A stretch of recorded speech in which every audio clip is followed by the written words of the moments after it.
Eu acho realmente, devo muito à instituição. Eu vou chamar de Mackenzie aqui, mas a minha família está lá quando não era Mackenzie ainda, desde quando não era Mackenzie ainda. E dos dois lados da família, do lado da minha mãe e do lado do meu pai.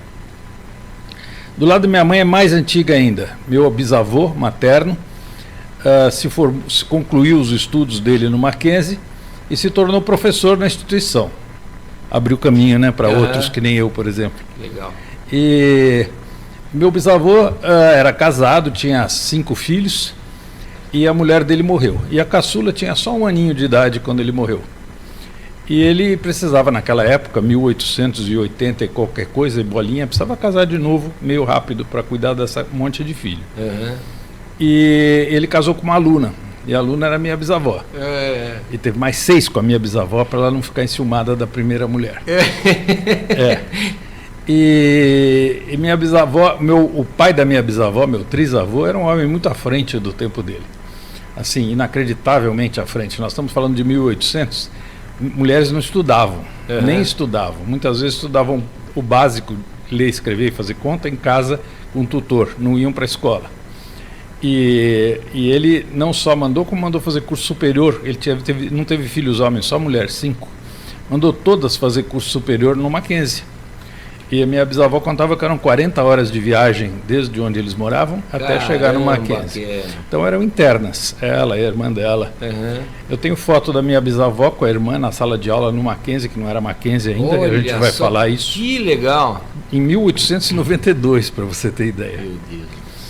E de lá para cá... São 1892, nós estamos em 2025, são 125, com mais 8, 133 anos. Exatamente. Atrás. Isso. E meu bisavô começou antes, porque ele se formou no Mackenzie, virou professor, né? E depois veio dar aula para minha bisavó e casou com ela. Então, ele também teve uma participação muito relevante na fundação do Caetano de Campos, aquela escola da Praça da República, que hoje não é mais escola. Secretaria da Educação, né?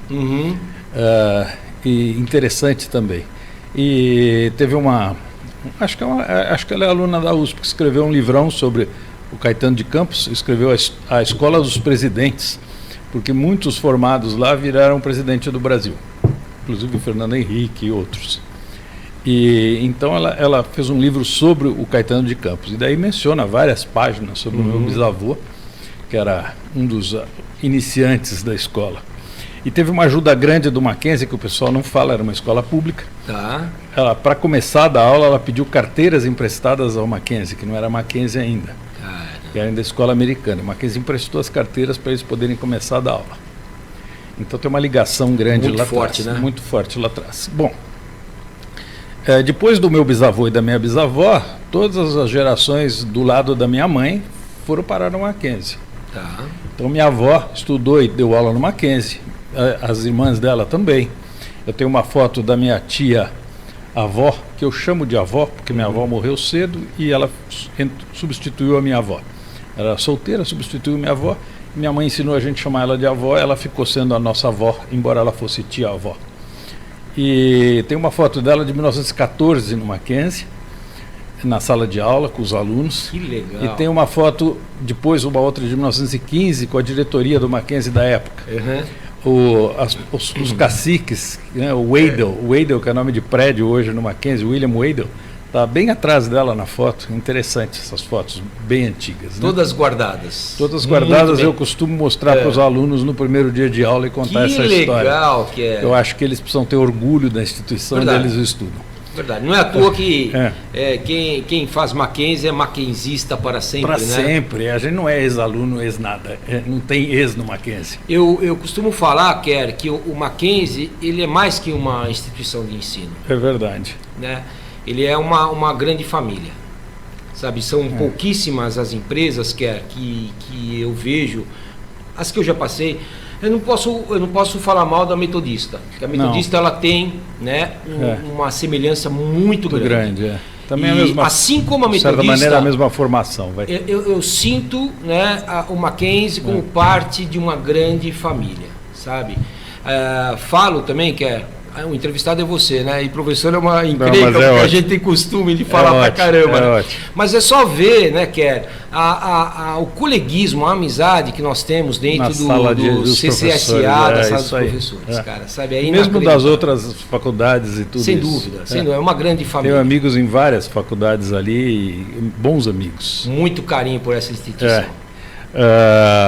A escola começou, e a gente não costuma dar, você é meio feminista agora, a gente dá muita ênfase ao Chamberlain, porque naquela época realmente as coisas não aconteciam se um homem não entrasse e pusesse a mão na massa e ajudasse a resolver, porque as mulheres sozinhas não conseguiam fazer essas coisas. Mas quem fez o Mackenzie, na verdade, foi a Mary Ann Chamberlain, mulher do Chamberlain, do George Chamberlain. Tá. Eles vieram ao Brasil como missionários americanos e a função dele era na igreja como pastor e cuidar dos fiéis, não era de ser professor de escola. E a mulher dele ficava em casa. E protestantes, e particularmente os presbiterianos, têm uma verdadeira cacuete de alfabetizar. Desde o Lutero, que falou que os fiéis tinham que ler a Bíblia diretamente, a primeira providência do Lutero foi traduzir a Bíblia, que era só em latim, né? A língua original da Bíblia, o Velho Testamento, é principalmente em hebraico, o Novo Testamento é em grego e tem umas partes em aramaico, mas o grosso é hebraico, é grego, desculpe. Então, essas línguas são muito difíceis das pessoas falarem. Então, fizeram uma tradução chamada de Vulgata Latina, 70 depois de Cristo, se não me engano, e era a Bíblia que se usava quando se usava, porque ninguém tinha acesso a uma Bíblia, não tinha imprensa ainda, né? A imprensa veio nessa época. E o Lutero achou que era importante os fiéis lerem a Bíblia e falarem direto com Deus, não precisava de intermediário, não precisava de ninguém pedir a alma deles para salvar. Eles pediam a alma deles e acreditavam em Cristo e se salvavam, não precisava de intermediários. E nessa, ele está dizendo para os fiéis lerem a Bíblia em latim, falou que fiel que vai ler a Bíblia em latim. Ninguém sabe ler latim, eu não sei ler latim, então não vai rolar. Então a primeira providência dele foi traduzir a Bíblia para o alemão, né? Daí a segunda providência dele foi descobrir que o pessoal também não lia alemão. Naquela época, 1517, todo mundo era analfabeto. Então não lia latim, claro, e não lia alemão também. Então, qual era a providência seguinte? Bom, já traduzi, já está em alemão, agora preciso ensinar essa galera a ler e escrever alemão. Então, desde a reforma protestante, os protestantes, e particularmente os presbiterianos, têm esse cacuete de não querer analfabetos em volta. Todo mundo tem que ser alfabetizado. E a Mary Ann, então, também achou isso e pegou as crianças da escola. O Brasil, da época que eles chegaram aqui, tinha 90% de analfabetos, que eu já dei uma olhada no Google. O Google me deu essa informação. Pô, país rico para quem quer alfabetizar, né? Você tem 90% da população não sabe ler. Um vasto estoque. Um vasto estoque, né? Vamos lá. E ela foi.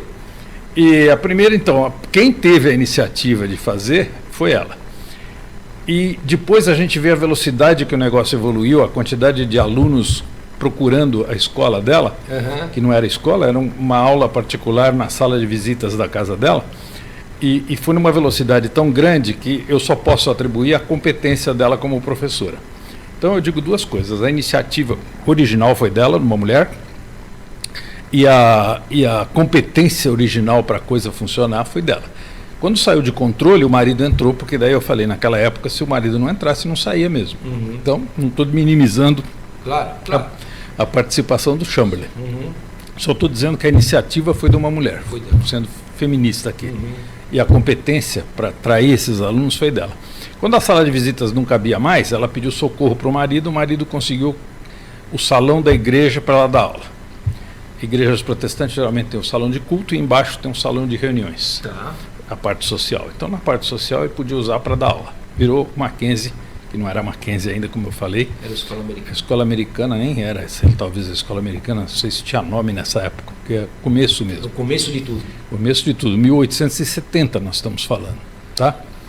Então, ela passou a usar o salão de festas da igreja. E depois ficou apertado e incômodo, porque aquilo era salão de festas da igreja, não era uma escola. É incômodo ter criança, né? isso para a igreja era incômodo. E então daí entrou o Chamberlain de novo e ele conseguiu, na missão dos Estados Unidos, que pagava o salário dele, que mandava ele e a Mary Ann para cá, que ele tivesse autorização para alugar um prédio. Ele alugou um prédio para fazer a escola num lugar extremamente nobre, São João Coipiranga. Se o Caetano fosse vivo, falar São João Coipiranga, nascedora do Mackenzie como instituição mesmo, né? Primeira sede nossa foi lá. Você sabe qual esquina? Eu não sei, são 4 esquinas, não sei. Porque eu lembro foto. Que era, uma delas era o Citibank, né? Lembra que tinha o Citibank? Verdade, Do outro é o Bar Brahma. Bar Brahma existe há muito tempo, mas não tão velho quanto o Mackenzie. Não tão velho. Sim, não, estou dizendo só a esquina, né? Os corner. O Brasil a gente destrói muito as coisas antigas, então é muito raro ter uma instituição tão antiga quanto a nossa. E eu acho que a única mais velha é o jornal Diário de Pernambuco. Nem o Estadão é mais velho. O Estadão eu vi que eles fizeram 150 anos agora. Nós estamos 155 esse ano. Então a gente é mais velho que o Estadão. A gente só perde para pouquíssimas instituições. E é muito raro uma instituição tão antiga no Brasil. Mas então lá foram eles para São João Coipiranga para motivar o Caetano a escrever sobre São Paulo e São João Coipiranga. E ficaram lá um tempo. E depois o Chamberlain, que sem dúvida era um cara de visão, comprou uma chácara da dona Maria Antônia, que é onde nós estamos instalados até hoje em Higienópolis. Né? Aquilo era uma chácara, um terrenão vazio, não tinha construções. Ele é que foi fazendo aos poucos as construções necessárias para poder ter a sala de aula, as salas de aula e todas as coisas que a gente precisava. Tinha, e eu acho que sobrou isso do nosso DNA, um forte DNA dos Estados Unidos, dos presbiterianos americanos, dos protestantes americanos. Então tem muito cacuete no Mackenzie que vem de lá, aquela interesse por esporte desde o começo e umas outras coisas que fizeram.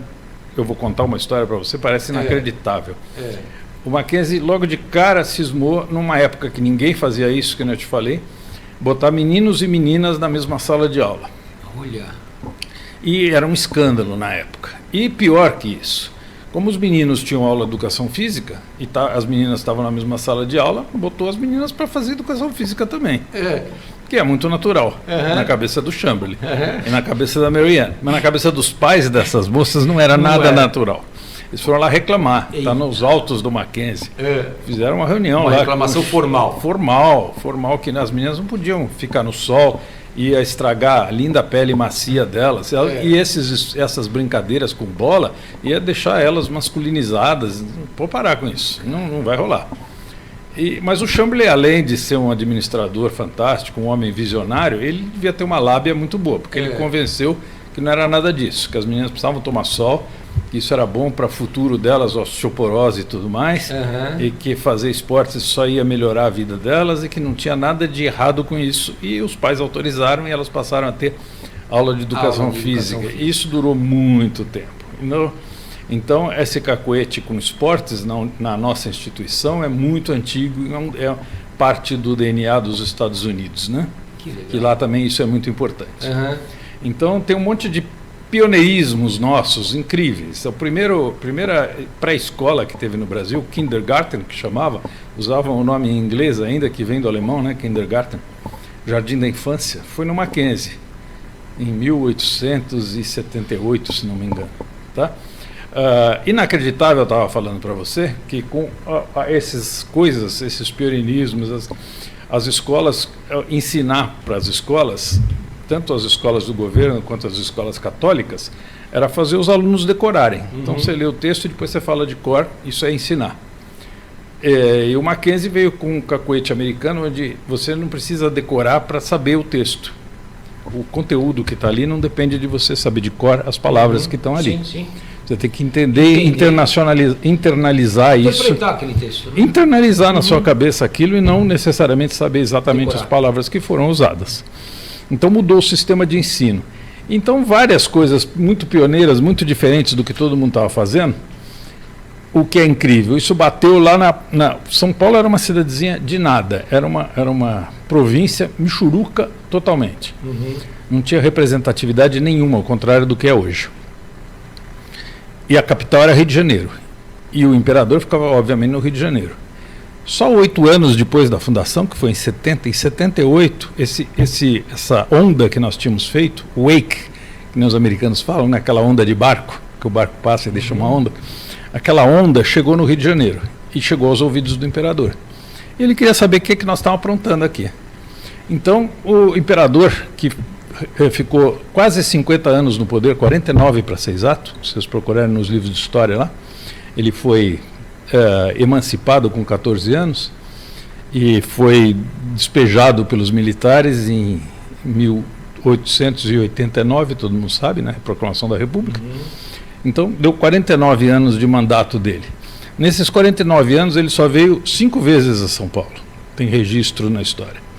Era uma viagem incômoda e desnecessária. O que eu vou fazer em São Paulo? Brincadeira que eu faço com meus alunos, o pai dele vinha a São Paulo com frequência.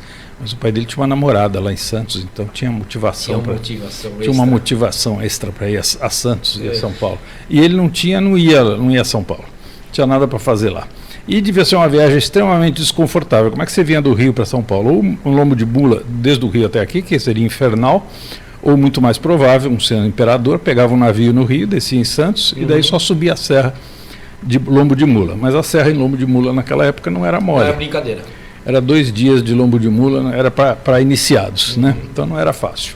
Então ele não via. Ele veio 5 vezes durante os 50 anos que ele reinou. Uma vez ele veio só para conhecer o Mackenzie. Olha isso. Em 1878 ele foi lá e ficou um registro nisso nos livros, lá no Centro Histórico Mackenzie tem um registro da visita dele. Foi recebido pelo Chamberlain na Ipiranga com São João, gente.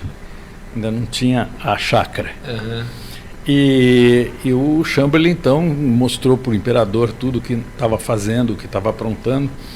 E tinha uma Bíblia aberta logo na entrada, e o imperador estranhou um pouco, porque ele era católico, fervoroso. Bíblias remetiam aos protestantes, e o imperador estranhou um pouco. E o Chamberlain consta que deu uma resposta meio malcriada para o imperador. Falou: se um dia precisasse fechar a Bíblia, ele fechava a escola. Não tinha interesse. E o imperador gostou muito do que viu, apesar dessa pequena altercação com o Chamberlain. Gostou muito do que viu e deixou um cheque. E o imperador era uma pessoa sensacional, não é que nem hoje em dia. O cara fosse deixar um cheque hoje, deixava um cheque do nosso imposto, né? De doação, de uma lei Rouanet qualquer dessas da vida, com certeza. O imperador deu um cheque do bolso dele, deu dinheiro dele, uma contribuição dele, ficou registrado, significativa para o progresso daquela instituição. Depois voltou para o Rio, mas o interessante é que a gente tinha causado tamanho impacto, que o impacto chegou no Rio de Janeiro. Isso, né, é um atestado de competência, né? Sem dúvida. Porque 8 anos de existência não era para ter acontecido isso, e aconteceu, né? Muito interessante. Teve um monte de outras coisas em que a gente é pioneiro, o pessoal nem sabe. A primeira faculdade de arquitetura do Brasil é a do Mackenzie. E é de 1947, porque o curso de arquitetura não existia, não era oficializado. Ele se tornou oficializado e a primeira escola a fazer um curso de arquitetura foi a do Mackenzie. O primeiro curso de química foi do Mackenzie.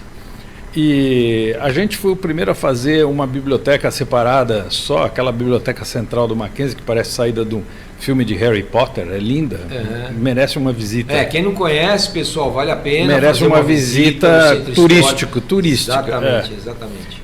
E tem visitas guiadas pelo centro histórico, é muito legal. E essa biblioteca era completamente pioneira e inusitada, porque o pessoal tinha um canto de guardar os livros, que nem a gente tem em casa. E o Mackenzie construiu um prédio de biblioteca. Todos os livros ficavam centralizados lá. E mais interessante, adotou a catalogação que tinha acabado de sair nos Estados Unidos, que é o sistema Dewey, de catalogação de livros, que é usado até hoje. A gente não sabia que ia ser esse AUE. mas era o sistema que tinha nos Estados Unidos, a ligação da escola com os Estados Unidos, a gente pegou o sistema Dewey. Mackenzie mandou a bibliotecária-chefe aprender o sistema Dewey e ela implantou na biblioteca central. E ensinava as outras moças e outros moços que trabalhavam na biblioteca a fazer a catalogação, porque era a função deles. Então criou uma base de ensino de catalogação de livros sobre livro, biblioteconomia. Lá pelas tantas, acho que foi em 22, se não me engano, 1922, por aí, eles falaram, a gente já tem tudo, por que a gente não faz um curso de biblioteconomia? Fizeram, é o curso mais antigo do Brasil de biblioteconomia do Mackenzie também. A primeira faculdade de química, de engenharia química, também é do Mackenzie. Então a gente tem um histórico de pioneirismo muito grande. Como eu falei, esse cacuete meio americano de esportes, a gente também trouxe esportes de lá. Teve um professor do Mackenzie, não lembro o primeiro nome dele, mas era Shaw, professor Shaw. Foi aos Estados Unidos, aprendeu a jogar basquete, aprendeu as regras, veio e ensinou para a molecada no Mackenzie. E o primeiro jogo da América do Sul de basquete foi no Mackenzie. E essa tradição permaneceu durante muitos anos. Então, tem muitos alunos do Mackenzie que faziam parte da seleção mackenzista de basquete que foram para a seleção brasileira. Quando esse evento fez 100 anos, em 1996, porque isso foi em 1896 que ele trouxe o basquete de lá, em 1996 o Mackenzie fez uma comemoração, 100 anos do basquete no Brasil, e fez uma placa que está em frente à praça de alimentação, está lá numa pedra, com o nome de todos os mackenzistas que fizeram parte da seleção brasileira de basquete. O último nome embaixo é o Oscar Schmidt, que naquela época era da seleção, hoje já é um senhor, avô, né? Os filhos deles estudaram no Mackenzie Tamboré, os netos estudam, minha irmã deu aula para eles lá, então é muito legal. Então, Schmidt também é um mackenzista desde sempre, né? Pela instituição passaram pessoas incríveis. Quem que você pode citar para nós, que você se lembra? Alguns famosos, vou citar mais os famosos porque o pessoal gosta. Boris Casoy, Roberto Justus, Emerson Wilson Fittipaldi, Amir Klink, a nossa vereadora Renata Falzoni, que é cicloativista e ecologista, arquiteta pelo Mackenzie, e tantos outros, né?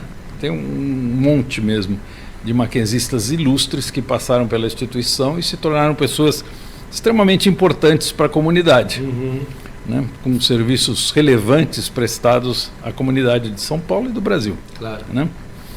Então, recentemente um viaduto, vocês talvez lembrem, afundou lá na Marginal, por falta de manutenção, aquelas coisas que o Brasil não faz.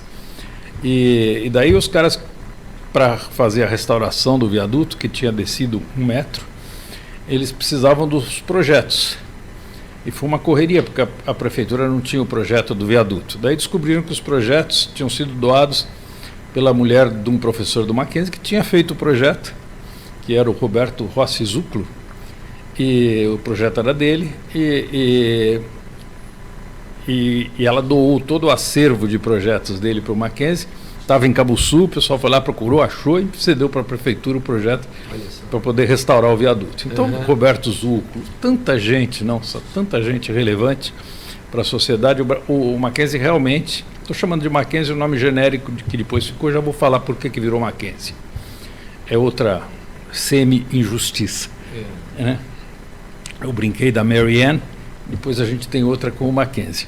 Mackenzie, como é que virou Mackenzie de repente? Né? Eu estou falando de escola americana, de Presbyterian College, tudo isso, e não falei várias vezes que o nome ainda não era Mackenzie. Como é que virou Mackenzie?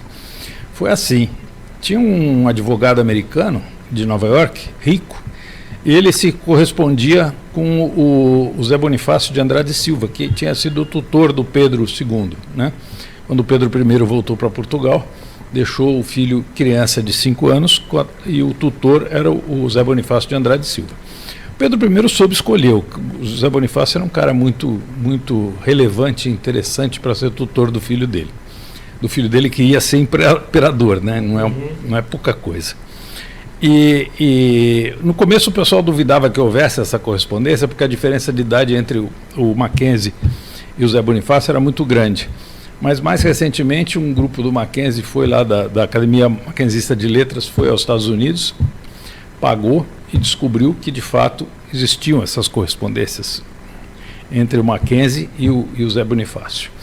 E o Mackenzie ficou, esse advogado, John Mackenzie, ficou muito interessado no Brasil. Ele via muita semelhança entre o Brasil daquela época e os Estados Unidos daquela época. E a tecnologia de ponta daquela época era linhas ferroviárias.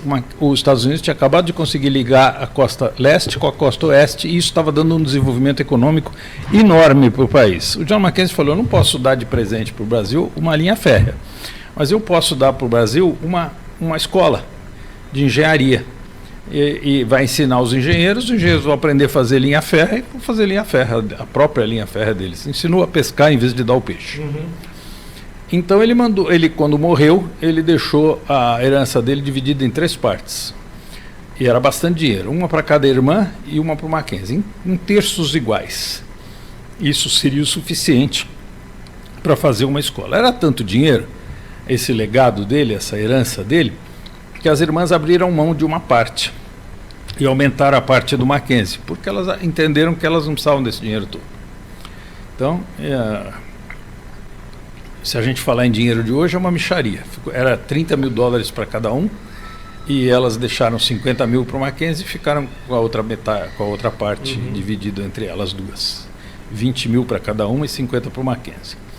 Bom, o Chamberlain, o testamenteiro, recebeu esse dinheiro. Naquela época, gente, 1800, não tinha C6 Bank, Nubank, Avenue para mandar dinheiro para fora ou de fora para cá. Então isso era uma complicação. Então o primeiro problema, a missão nos Estados Unidos recebeu o dinheiro do testamenteiro. O testamenteiro queria se livrar daquele dinheiro. Ele não podia ficar com o dinheiro, ele tinha que dar a destinação prevista, era fazer uma escola de engenharia no Brasil. Então, ele tinha que arranjar alguém para fazer a escola de engenharia no Brasil. Ele ligou para a Igreja Presbiteriana, perguntou se eles tinham uma escola aqui, eles falaram que tinham, falou: vocês querem esse dinheiro para fazer uma escola de engenharia? Eles falaram: vamos consultar lá o nosso homem no Brasil para perguntar se ele topa.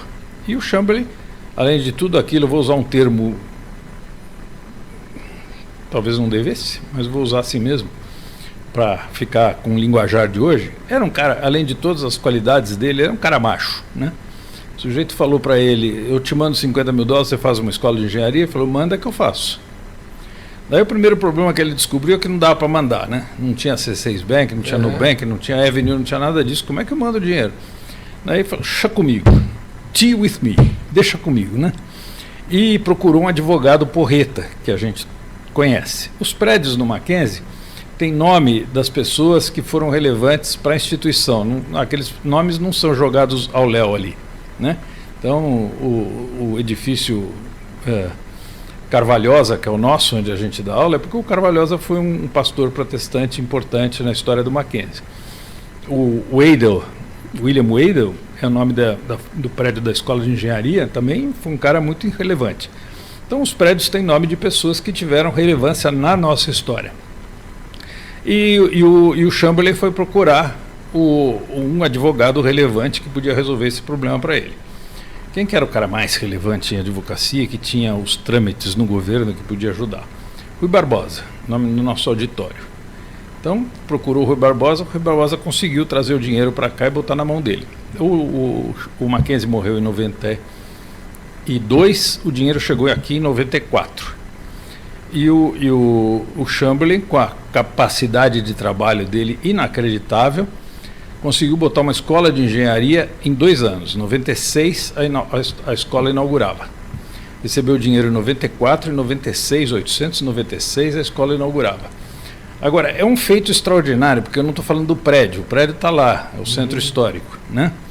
Fazer um prédio em 2 anos não é difícil hoje em dia e não era difícil na época.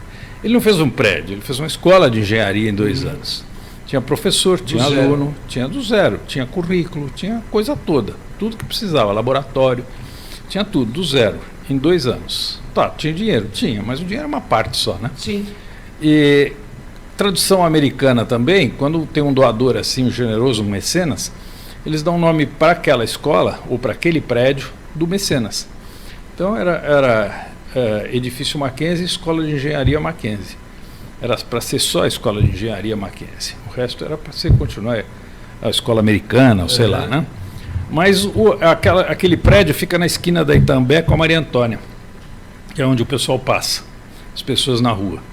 Daí começaram a chamar de Mackenzie, Mackenzie, Mackenzie, uma hora ficou Mackenzie para tudo, que eu brinquei que é uma semi-injustiça. Claro que não foi justiça, porque o cara deu um dinheiro que foi super importante. Sim.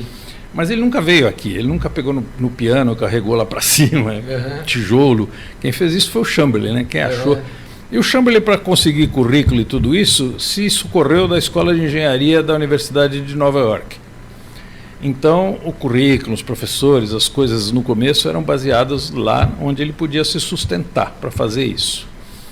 E daí ele descobriu o segundo problema, que ele precisou recorrer de novo ao Rui Barbosa.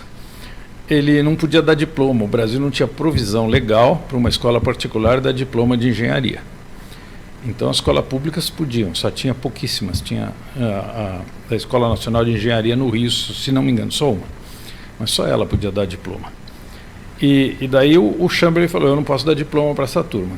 E o que eu faço? Bom, primeiro passo dele foi, o cara estudava aqui como se fosse uma extensão, um campus avançado da Universidade de Nova York.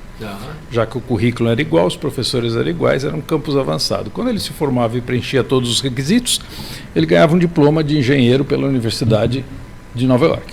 Eventualmente validava isso e podia exercer aqui. Mas o Chamberlain não estava satisfeito com isso, ele queria dar o diploma, né? Escola de Engenharia Mackenzie. Então ele procurou o Rui Barbosa ajudou a resolver esse problema também, mudaram a lei, fizeram do jeito que o Mackenzie podia dar diplomas. E durante muitos anos o Mackenzie, então, dava diplomas duplos. Dupla titulação foi a gente que inventou sem querer. Então o cara recebia o diploma da Universidade, da Escola de Engenharia da Universidade de Mackenzie e da Escola de Engenharia da Universidade de Nova York. Depois acabou isso e ficou só diplomas nacionais, que não precisava mais dessa subterfúgio, né? E foi assim o começo e até aí da instituição. Bom, como eu falei, a família da minha mãe, desde o meu bisavô, minha bisavó, minhas tias, minha avó, e minha mãe não estudou no Mackenzie, mas é uma exceção na família dela, porque ela estudou para ser pianista, concertista, então a dedicação dela era ao piano. Mas a irmã dela estudou, e estudou na escola que, se eu poderia dizer, que é a precursora da escola de administração, que chamava Escola Superior de Comércio do Mackenzie. Comércio, o que eles ensinavam? Comércio, fazer business, né? O que tinha business em São Paulo na época? Comércio. Então, a escola de comércio era uma escola de administração. E minha tia estudou lá. E ela era uma excelente aluna. Quando ela estava para se formar, a Votorantim ligou dizendo que precisava de uma secretária executiva para o presidente da empresa, que era o pai, o avô do Antônio Hermílio de Moraes, que já morreu. E o Mackenzie indicou ela. Ela foi e trabalhou na Votorantim até se casar. Depois não trabalhou mais, mas começou a carreira lá. Então minha tia estudou lá na escola de comércio. E o Mackenzie não era uma escola grande, a amizade entre os alunos já era um negócio muito forte naquela época, talvez até mais forte do que hoje. E ela conheceu uns rapazes da engenharia que eram inseparáveis, eles andavam sempre juntos. Eles andavam tão juntos que eles ganharam o apelido de Três Paulos. Mas 2 eram Paulos, mas o terceiro não era Paulo. Os 3 Paulos eram Paulo de Tarso, Paulo Sá e Samuel Kerr. Aí entra o lado do meu pai, a família história, do meu pai na história. Como é que ele veio parar no Mackenzie? O meu avô, pai dele, era reitor, naquela época chamava reitor do Seminário Presbiteriano de Campinas. Ele exerceu essa função durante mais de 23 anos. E foi professor de Velho Testamento, Antigo Testamento e de hebraico, bíblico. E, aliás, meu avô era um estudioso mesmo de hebraico bíblico. Quando ele foi convidado para dar aula de hebraico bíblico, ele viu que ele, embora tivesse sido um excelente aluno de hebraico bíblico no seminário, ele mesmo, faltava para ser professor. Então ele pegou um rabino, falou, o rabino deve manjar de hebraico bíblico, e pegou um rabino para dar aulas para ele e ficou fera nisso. A primeira gramática hebraica, de hebraico bíblico, escrita em língua portuguesa, foi meu avô que publicou. Que legal, cara. E durante muitos anos foi um livro-texto dos seminários protestantes, quando a turma queria estudar hebraico bíblico.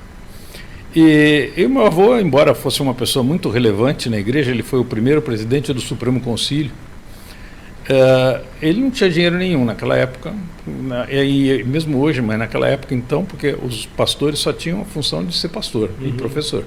Então vivia com aquele dinheiro que ganhava lá. Então era uma dureza bem razoável na família.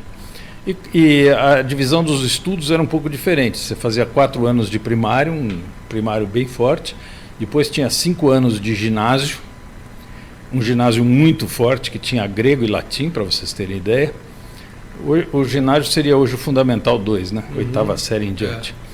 E depois não fazia mais nada, estava terminado os estudos para quem ia trabalhar. Para quem quisesse fazer universidade, determinados cursos tinham um negócio que eles chamavam de preparatório, curso preparatório. Então meu pai precisava fazer preparatório à engenharia, pré-engenharia. Esse curso preparatório para engenharia levava 2 anos, o que é mais ou menos o currículo do ensino médio de hoje, né? Então, se você somar todos os anos, dá a mesma coisa, mas as divisões eram diferentes. Meu pai terminou o ginásio e queria ir trabalhar. E meu avô falou, não, vai a São Paulo, procura o Benjamin Honeycutt, que era o diretor da escola, ele é meu amigo, eu arrumo uma entrevista com você, fala com ele, vê se ele tem uma bolsa lá para você estudar engenharia. E meu pai veio, conversou com o Benjamin Honeycutt, tiveram uma conversa adorável que ficou para os anais da família. E o Benjamin falou, olha, naquele tempo o Mackenzie era bem menor, não tinha bolsa, hoje tem muitas bolsas, mas naquele tempo não tinha como dar bolsas. Falou, eu não tenho como te dar uma bolsa, não tem bolsas, mas eu posso te arrumar um emprego. E com o seu emprego você paga os seus estudos e está tudo certo. Meu pai falou, fechado. E o Benjamin sabia pelo meu avô que meu pai ainda ia na Poli para fazer uma segunda entrevista, na Poli USP. Daí quando ele estava saindo da sala, o Benjamin perguntou, aí você vai na Poli? Meu pai falou, não, minha decisão já está tomada, eu já vou ficar aqui. Não tem entrevista na Poli, não vou lá. Não quero nem ir. Já está resolvido. E meu pai foi, trabalhou na biblioteca, aprendeu o sistema de catalogação DUI, e depois foi diretor do internato, os estudantes também, um cacoete americano, né, os estudantes ficavam internos na escola, até pela dificuldade de locomoção, que eu falei para minha bisavó, era 40 horas para chegar aqui. Então, meu pai foi diretor, entre aspas, do internato, era o aluno responsável pelo internato. Muito moço ele, né? Ele conta histórias divertidas, porque os alunos já eram bagunceiros.